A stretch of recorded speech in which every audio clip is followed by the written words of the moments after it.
Olá, eu sou a professora Regina e nós estamos hoje aqui para uma aula do 8º ano. E na aula de hoje nós vamos falar sobre percepção visual, sonora e do movimento corporal. E com esse tema, logicamente, nós vamos falar sobre dança. E nós vamos falar sobre a dança moderna. Só que anterior à dança moderna, nós temos a chamada dança clássica, que era uma dança de maior expressão artística, né, do movimento corporal, não só no Brasil como no mundo todo. E a dança clássica, ela vem de princípios de elegância, posição ereta, simetria, os bailarinos sempre de frente para o público. Então nós temos umas regras, né, da dança clássica que a dança moderna vai questionar, né? A dança moderna ela vem trazendo uma nova estética para os movimentos corporais. Na dança moderna que nós estamos estudando hoje, ele vai pensar em movimentos que sejam relacionados ao dia a dia do ser humano, ações normais que ele faz ao caminhar, a fazer algum gesto, se alimentar, passar o pente no cabelo, se vestir. Movimentos do dia a dia. Esses movimentos vão ser incorporados nas coreografias da dança moderna. E eu quero dizer a vocês que esse então foi uma ruptura, né, com o procedimento clássico, acadêmico. Quando a gente fala em ruptura de padrões acadêmicos, vamos lembrar das academias, onde você aprende os princípios da arte, seja da dança, das artes visuais, enfim, da música, que as academias ensinam, as universidades. É claro que hoje um professor de dança moderna, ele vai passar por uma academia, ele vai passar por uma universidade, ele vai estudar todas as regras da academia. Só que ele, na atualidade, ele vai rever esses conceitos e vai transmitir esses conceitos com uma nova linguagem, com uma nova roupagem, uma reinterpretação. E é isso que nós vamos trabalhar. Eu quero que você acompanhe comigo nesse slide essas 3 imagens. Gente, na primeira imagem eu tenho a postura da dança clássica. Eu tenho as bailarinas em postura ereta, com a sapatilha de pontas, os braços bem alongados, a cabeça sempre altiva. Isso significa o quê? Equilíbrio, simetria, proporção. Já na segunda imagem, eu tenho dançarinos com um movimento totalmente diferente de corpo, de pernas, de braços. Não são movimentos que aderem à linguagem clássica. E na terceira imagem, eu tenho uma imagem chamada icosaedro. É através desses exercícios que nós vamos ver já já que a dança moderna vai se basear. Gente, o icosaedro é uma estrutura geométrica e é um sólido. Então, os exercícios são feitos com o bailarino dentro desse sólido geométrico, para que ele possa estudar as possibilidades do seu corpo. E para isso, foi no início do século XX, Rudolf van Laban, gravem bem esse nome, ele vai lançar as bases dessa dança moderna. E ele vai trazer essências para esse movimento, e são 4. O movimento corporal. Acompanhe aqui comigo nesse slide. Eu tenho espaço, tempo, peso e fluência. E aqui eu tenho um quadrinho das possibilidades que eu vou criar com o meu movimento pensando nesse espaço, tempo, peso e fluência, que são a aprendizagem, compromisso, cidadania, responsabilidade, interesse, senso crítico, criatividade, envolvimento, socialização, comunicação, livre expressão, respeito, autonomia e cooperação. Esses 14 itens, gente, eles vão ser trabalhados para que o bailarino consiga transmitir para o seu público aquele sentimento, aquilo que ele quer expressar no seu dia a dia. E eu tenho um outro slide aqui com uma modelo dentro de um icosaedro fazendo as movimentações. O que Laban vai propor? Que você, dentro de um sólido geométrico, você imagine como que você pode movimentar seus braços, suas pernas em direção aos vértices desse icosaedro. E como ele é um sólido geométrico, gente, você pode se movimentar em todas as direções. Não é mais aquele princípio clássico que você tem que ficar sempre numa postura ereta e de frente para o público. Agora não, você pode fazer movimentos de contração com o seu corpo, com o seu tronco, e pode fazer movimentos de braços e pernas que estendam-se o seu corpo para alcançar novos padrões, novos elementos dentro do palco e até mesmo ter uma coordenação melhor com o dançarino que está junto com você. Então, ele vai propor, primeiro é o espaço. O que é o espaço na dança moderna de Laban? O espaço, justamente, gente, é essa limitação do corpo humano. Até onde vai os seus braços? Até onde vai a possibilidade das suas pernas? Então, como você vai trabalhar isso? E ele chama isso de kinesfera, que são esses eixos de relação em torno do seu tronco. Quais são as possibilidades do tronco para fora para toda essa movimentação? Esse é o espaço. Observe aqui nesse próximo slide que ele vai falar dois movimentos específicos. Um é recolher e o outro é espalhar. O movimento de recolher, ele vai da periferia do corpo para o centro e ele é denominado como movimento centrípeto. E eu tenho o movimento de espalhar, que parte do tronco para as extremidades e é denominado movimento centrífugo. Então, eu posso tanto recolher quanto espalhar.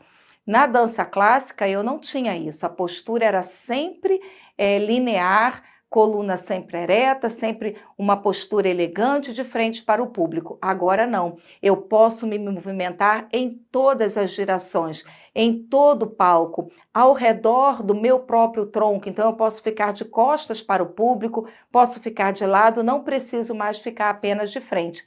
Esse é o espaço para Laban. Nós temos também o tempo na dança.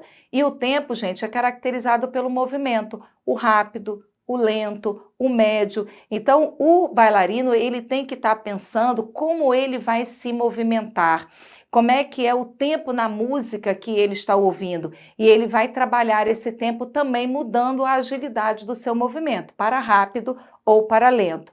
Nós temos o peso. O peso vai se dar, gente, pelo o tamanho da força que você trabalha com o seu movimento. Observe nesse slide que eu tenho duas imagens com bailarinos que estão em posições diferentes. E você pode pensar nesse peso ativo, um peso passivo, um peso leve, com graduações, dependendo daquele movimento que você quer expressar. E ele pode ter uma estabilidade ou uma instabilidade. Então, esse é o peso para Laban. Eu tenho peso leve e eu posso ter também, gente, um peso pesado.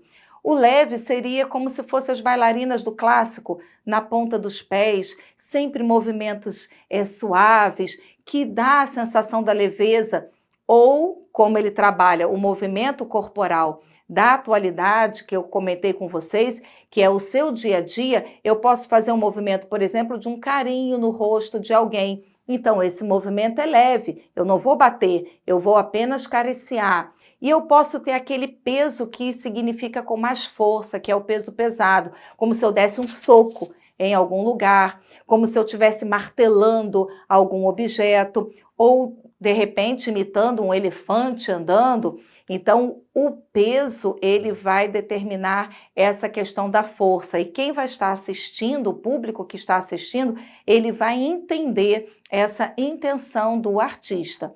E eu tenho também a fluência. E a fluência é como todas as tensões musculares vão ser trabalhadas dentro dessa coreografia. Eu tenho uma música, eu tenho uma coreografia, e essa coreografia vai se desenvolver em que tipo de fluência? Ela é rápida, ela é lenta, ela é constante, ela é interrompida. Então, todos esses elementos vão ficar bem característicos dentro dessa fluência. Eu posso ter um fluxo livre, eu posso ter um fluxo controlado, eu posso ter um fluxo interrompido. Livre, como se fosse o rio de águas correndo. Eu tenho aquele controlado, como se eu estivesse escrevendo alguma coisa, ou estivesse gesticulando para demonstrar algum ambiente ou algum objeto. E eu tenho interrompido, que eu faço movimentos e eu posso mudar o movimento. E ele sugere, como por exemplo, a pessoa escovar os dentes, que é um movimento do dia a dia, como baseado na dança moderna, que é do dia a dia do ser humano, e eu posso estar começando a escovar meu dente, de repente eu paro, eu viro de posição. Então, isso significa o fluxo. E eu quero que vocês acompanhem agora um resumo nesse próximo slide. Ele vai dizer assim, ó, qualidades do movimento segundo Laban. Eu tenho peso, que pode ser firme, forte, com resistência, vigoroso, leve, suave ou delicado. Eu tenho tempo, que pode ser rápido, súbito, urgente, instantâneo, lento, sustentado, demorado ou prolongado. O espaço, que é direto, reto, preciso, ou indireto, flexível, rodeante, oscilante. E a fluência, que é a união de todas essas qualidades. E além de Laban, gente, trabalhar, eu tenho também outra pessoa muito importante que trabalha os movimentos, que é Martha Graham. E eu tenho um videozinho rapidinho que eu quero passar para vocês observarem como ela trabalha o movimento. Vamos lá, gente, assistir? A técnica de Martha Graham é um estilo de dança moderna com uma pedagogia criada e desenvolvida pela bailarina e coreógrafa Martha Graham. É considerada o pilar da dança moderna americana e é ensinada em escolas e universidades no mundo inteiro. Foi a primeira técnica de dança moderna codificada e influenciou fortemente as técnicas que se sucederam. O trabalho se baseia na oposição entre contração, ou contraction, e expansão, ou release, conceito baseado no ciclo da respiração, que se tornou marca registrada da dança moderna. O outro princípio dominante é a espiral do torso ao redor do eixo da coluna, ou spiral. A técnica de Graham é conhecida por suas qualidades dramáticas e expressivas únicas e por seu inconfundível trabalho de chão. Juntamente com o dualismo da queda e recuperação da técnica de Doris Humphrey, é um dos conceitos mais importantes da dança moderna. Dentro da técnica, uma contração clássica é um movimento originado pelos músculos mais profundos da pelve. Estes músculos, juntamente com os músculos abdominais, levam a coluna a formar um arco côncavo que vai do cóccix até a nuca, com a pelve basculada e os ombros na linha do eixo vertical. A força da contração pode ser usada para manter o corpo no espaço ou alterar sua trajetória. Assim como outros coreógrafos modernos, Graham utilizou o chão para explorar o peso e a gravidade de novas maneiras. Sua técnica usa as contrações e o controle do centro de gravidade do corpo para manipular o tempo. Muito legal, né, gente, esse movimento? E você pode acessar outros vídeos para você observar isso também. Agora vamos à nossa atividade? Número 1. Anteriormente ao surgimento da dança moderna, a dança clássica era a maior expressão artística do movimento corporal nos palcos do mundo, cujo principal movimento se baseia no espaço cênico, equilíbrio e simetria, tempo e apresentação ou fluxo e dinâmica. Se você respondeu a letra B, você acertou. É o equilíbrio e a simetria. Nós temos mais uma atividade que diz assim: a dança moderna vem produzir uma estética de movimentos baseados nas ações cotidianas do homem moderno, podendo ser representadas por cooperação entre bailarino principal e corpo de baile, equilíbrio e simetria, postura ereta, espaço, tempo, peso e fluência. Se você respondeu a letra D, tenho certeza que você acertou. Justamente o que nós acabamos de falar, né? Então, todos esses elementos, gente, são elementos da dança moderna. Quando você for assistir um espetáculo, que você se sinta assim, trabalhando dentro dessa maravilhosa dança moderna. Hoje nós ficamos aqui, muito obrigada pela atenção. Essas e outras atividades você encontra no portal Eduque. Até a próxima!